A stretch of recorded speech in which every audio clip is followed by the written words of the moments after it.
비행기를 탈 때마다 쏠쏠하게 쌓이는 포인트, 항공사 마일리지입니다. 아껴 쓰고 모아뒀다. 다음 여행 비행기 티켓 살 때 요긴하게 쓴 경험 있으실 텐데요. 국내 항공사 마일리지 4,900억 원어치가 새해 첫날 사라졌습니다. 대한항공과 아시아나항공의 경우 마일리지 유효기간이 10년, 바로 이 기간을 넘긴 마일리지들이 대거 소멸된 겁니다. 예전에는 유효기간이 없었는데 지난 2008년 항공사들이 약관을 바꿔 유효기간을 10년으로 딱 정해놨습니다. 중간에 약관이 바뀐 거라 2008년 이전에 쌓인 마일리지는 계속 남아있는 거고요. 이후에 적립된 마일리지의 경우 10년이 지나면 순차적으로 없어집니다. 이 마일리지 자동 소멸은 지난해에 이어 올해가 두 번째입니다. 네, 어제 1월 1일자로 사라진 이 마일리지 4,900억 원의 가치는 항공권으로 환산하면 승객 35만 명이 인천에서 이 샌프란시스코를 왕복할 수 있는 비행기 티켓 가격에 해당합니다. 이미 예고된 것이니 진작에 좀 부지런히 쓰지 그랬냐 하실 수도 있겠지만 문제는 소비자들이 마일리지 쓸 곳이 마땅치 않다는 점입니다. 항공 마일리지의 가장 대표적인 보상이라면 비행기 티켓 구입인데 아마 써본 분은 아실 겁니다. 이게 얼마나 힘든 건지요. 저도 얼마 전에 항공사 홈페이지에서 마일리지로 항공권을 예매해봤습니다. 가고 싶은 여행지를 골라 항공권을 찾아봤는데 현금을 주고 사려면 좌석이 있지만 같은 날짜, 같은 조건으로 마일리지를 이용해서 구매하려면 빈 좌석이 없습니다.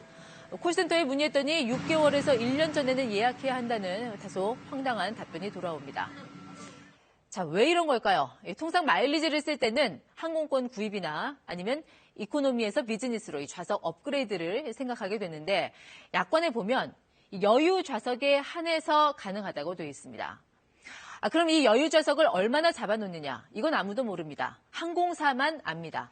통상 전체 좌석의 5에서 10% 수준이라고 하는데 실제 얼마만큼 운영되는지는 영업 비밀이라고 공개를 안 합니다. 소비자들로서는 화가 나죠. 이게 애초에 쓸 수 없게 한 건지 진짜 좌석이 꽉 찬 건지 알 길이 없으니까요. 실제로 아시아나의 경우 올 여름 성수기에 마일리지로 살 수 있는 유럽과 미국 항공권 대부분이 매진된 것으로 알려졌습니다. 또 하나, 마일리지가 있는 고객 중 열의 9은 10,000마일 이하, 평균으로 치면 3,000마일 정도를 갖고 있습니다. 비행기표로 바꾸기에는 턱없이 모자랍니다. 물론 이 마일리지를 다른 곳에도 쓸 수 있습니다. 항공사 기념품을 사거나 공항버스 탈 때, 최근에는 이마트 이용이나 영화관 관람 등을 할 수 있게 해줬죠. 그런데 여기서도 이 소비자들의 원성이 높아집니다. 통상 이 항공사 1마일리지는 약 한 20원 정도인데요. 항공사 홈페이지에서 치킨 한 마리 상품권을 구입하면 2,400마일리지를 공지합니다. 현금으로 따지면 48,000원이죠. 누가 치킨 한 마리를 5만 원 가까이 주며 사 먹겠냐는 겁니다. 이런 갖가지 불만에 기름을 부은 것, 최근 나온 대한항공의 마일리지 개편안입니다. 대한항공 새 마일리지 제도의 핵심은 이 복합결제 시스템 도입입니다. 지금까지는 항공권을 살 때 현금 카드를 이용하거나 아니면 마일리지만으로 100%를 결제해야 했습니다. 즉 마일리지가 조금만 모자라면 아예 못 쓰는 구조였던 것이죠. 하지만 올해 11월부터는 항공권 값의 20%까지는 마일리지로 결제를 하고 나머지는 현금으로 쓸 수 있는 방법이 추가됩니다. 기존 항공권 결제 방식이 소비자들에게 불리하다는 공정거래위원회 지적을 받아들인 건데요. 개편안을 자세히 뜯어보면 오히려 소비자들에게 불리해진 항목들이 또 눈에 들어옵니다. 우선 일반석의 경우 마일리지 적립률이 70%에서 25%로 크게 떨어집니다. 대한항공 측은 대신 1등석과 비즈니스석의 마일리지 적립이 늘어난다는 입장인데 대부분 승객들이 일반석을 이용하는 점을 감안하면 과연 누구를 위해 제도를 바꾼 건지 이해가 잘 안 갑니다.